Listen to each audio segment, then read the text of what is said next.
So this model is actually really old. It comes from a company called Röwa, or possibly Röwa, quite sure how it's pronounced. It was a German manufacturer that was established in 1952 and it ran through to 1974 when it went bankrupt, sadly. Rocco acquired some of its tooling and re-released some of their models after that, but this one is definitely a Röwa model and it's number 2316, a 2-axle container wagon loaded with 2 containers. So this wagon was introduced into the range in around about 1972 to 73 thereabouts, but it had a different set of containers on it. This one came out, I believe, right in 1974, so just before they went bankrupt. So it's one of the last models that Röwa ever produced, and obviously it's more than 50 years old, so a very old model this one. It's going to be interesting to check it out, and it comes in this really secure packaging. So let's get this open and we'll have a look at what we've got.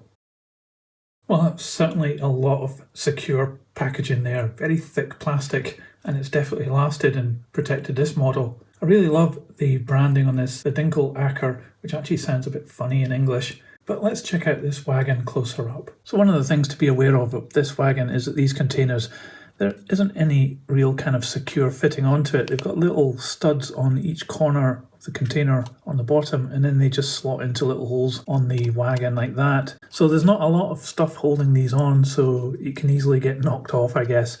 I'm going to take them off so we can have a look at the wagon and then we'll come back to the containers. So it's very much a frame wagon this, and it's actually quite light. I think the weight for this came from the containers. This seems to be an all plastic construction, but it does have a lot of great detail on it. There's a lot of interesting parts to the top deck, and also what I've noticed is that these end parts actually articulate in their entirety, so the whole buffer beam moves, not just the coupling. We've seen cantilever couplings a lot on this channel and other wagons, but this one has the entire front part which moves back and forward, which is quite incredible that they chose to do that. And it slots into a little kind of U-shaped piece into the main moulding there and just moves back and forward on it. Very interesting that that's happened. We also have some wasp stripes printed on here which look pretty good, and also some rivet detail.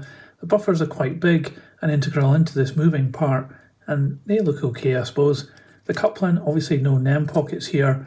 It's fitted underneath here and moves with this part. The top part of this is metal and it does have some rust on it, but like I said, this is over 50 years old, so it's getting on a bit, this model. As we look down the side of the wagon, it's got a whole bunch of really nicely detailed brackets on here. Got little tie-down steps here and here, which are part of the top deck, and we have printing on it, which is really crisp and sharp. The wheel area looks great as well. We've got some nice spring detail, and we have brakes in line with the wheels, and we even have the brake frame underneath as well. There is a bit of a moulding sprue on this side here, but I can forgive it because it is actually there and it looks really good.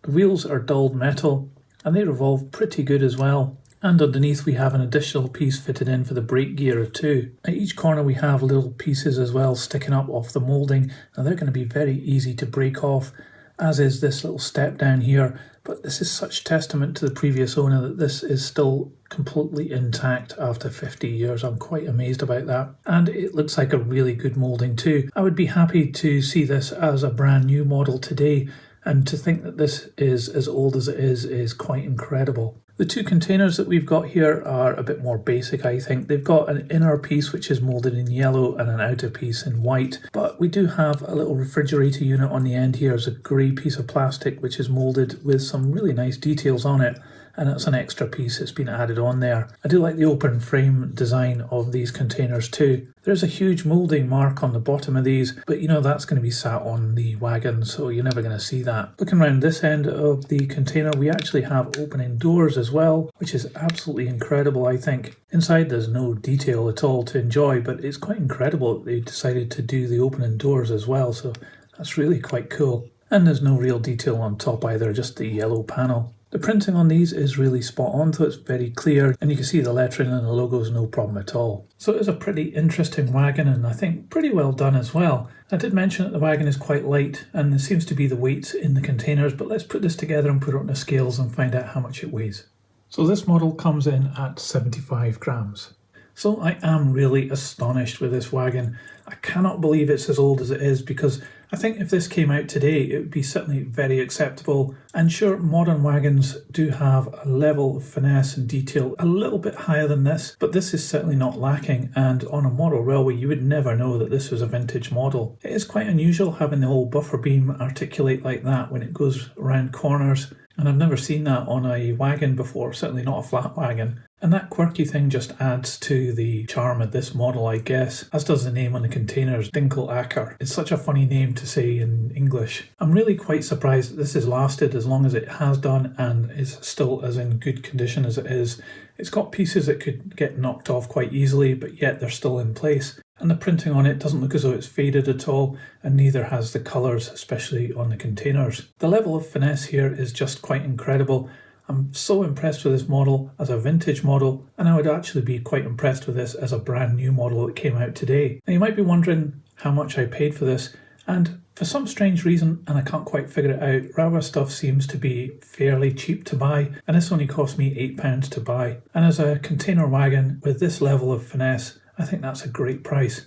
But what do you think? Let me know in the comments below, and if you own some Röwa stuff, let me know what you've got. I'd be interested to find out what you have in your collection. And if you liked this video, don't forget to give it a thumbs up, it really helps this channel. I'll put this on the turntable so you can see all the way around, and that icon, it will appear, and I say this every time, that's another video I've done, so just click on that and I'll see you there. But that's it for this one. Thanks for checking out this wagon with me, and I'll see you on the next one. So model trains, model worlds, choo choo, model trains, tiny worlds, choo choo, model trains, model worlds, choo choo, model trains, tiny trains.